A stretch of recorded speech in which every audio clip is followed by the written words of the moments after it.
AIDS உலகத்தை அச்சுறுத்தக்கூடிய ஒரு கடுமையான வியாதியாக ஒரு 20 ஆண்டுகளுக்கு முன்பு தமிழ்நாடு முழுவதும் பெரும் பரபரப்பை ஏற்படுத்தியதல்ல, ஒட்டுமொத்த உலகத்தையும், இந்தியா முழுவதும், உலகம் முழுவதும், ஆப்பிரிக்கா கண்டம், ஐரோப்பா கண்டம், ஆசியா கண்டம், தென் அமெரிக்கா கண்டம் என்று உலகம் முழுவதும் ஒரு மாநிலத்தையோ ஒரு நாட்டையோ ஒரு வீட்டையோ அச்சுறுத்தாமல் உலகை முழுவதும் அச்சுறுத்திய வியாதிதான் எய்ட்ஸ்.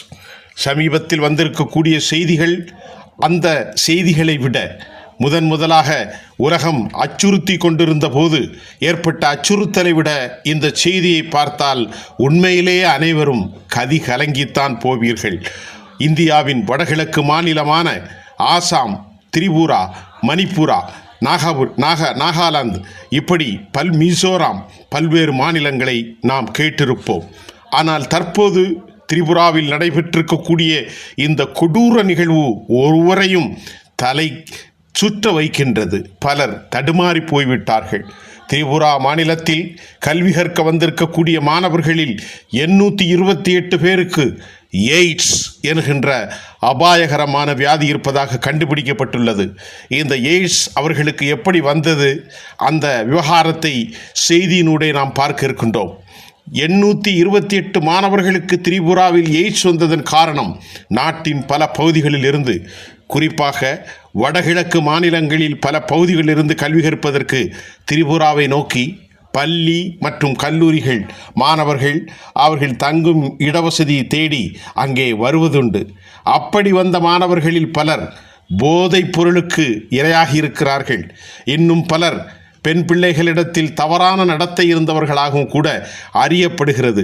ஆனாலும் கூட அதைவிட போதை மோசமான விளைவுகளை ஏற்படுத்தியிருப்பது மட்டுமன்றி இந்த இரத்த பரவுதலுக்கு காரணமாக போதை ஊசிதான் என்று நிரூபணமாகி இருக்கின்றது.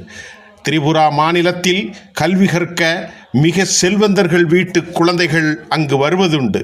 எதுவும் அறியாத நேரத்தில் இதுபோன்ற மோசமான வக்கிரம புத்தி உள்ளவர்களிடத்திலே சிக்கி தங்களுடைய வாழ்க்கை இழக்கின்ற இந்த குழந்தைகள் சுற்றுமுற்றம் எதுவும் நடக்கும் அபாயம் தெரியாமல் போதைக்கு அடிமையாகி இருக்கிறார்கள்.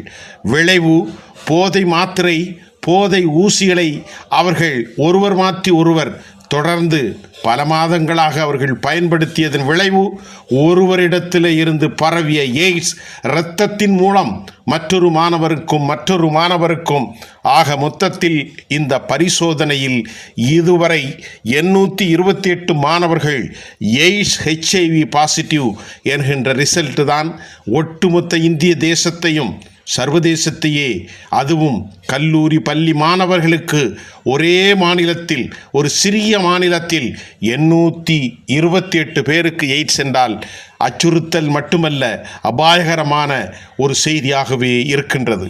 இந்த 828 மாணவர்களில் 578 பேர் உயிரோடு தற்போது இருப்பதாகவும் 47 பேர் இதுவரை இறந்து போயிருப்பதாகவும் செய்திகள் நமக்கு தெரிவிக்கின்றது. மாநிலத்தின் சுகாதாரத்துறையின் இந்த ஆய்வின் மூலமாக இத்தனை பேருக்கு எய்ட்ஸ் எப்படி வந்தது என்பது ஆய்வில்தான் போதை மாத்திரை மட்டுமல்ல, போதை பழக்கத்திற்கு உள்ளாகிய மாணவர்கள் சற்றும் நடப்பதை அறியாமல் அவர்கள் ஒவ்வொருவருக்கும் மாறி மாறி ஊசி போட்டதின் விளைவுதான் இந்த எய்ட்ஸ் பரவி இருப்பதாக மாநில சுகாதாரத்துறை அறிவிப்பு செய்திருக்கிறது. இந்த செய்தியில் ஏற்பட்ட பதபதைப்பு அவர்கள் குடும்பங்களை தாண்டி தேசம் முழுவதும் இருந்திருக்கிற நேரத்தில் உடனடியாக மாணவர்கள் மாநிலத்திலிருந்து தங்களின் இல்லத்திற்கு அனுப்பி வைக்கப்பட்டிருக்கிறார்கள். மாநிலம் வடகிழக்கு மாநிலத்தில் ஏற்பட்ட இந்த பரபரப்பை ஒட்டுமொத்த தமிழ்நாடு உட்பட பல மாநிலங்கள் அறிந்து கொள்ள வேண்டும்.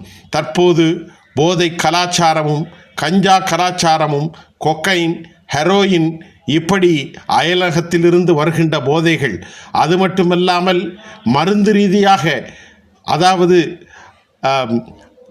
போதை ஊசி மூலமாக இரத்தத்தில் நேரடியாக செலுத்துவதும் தமிழ்நாடு போன்ற இடங்களிலும் அதிகரித்து வருகிறது.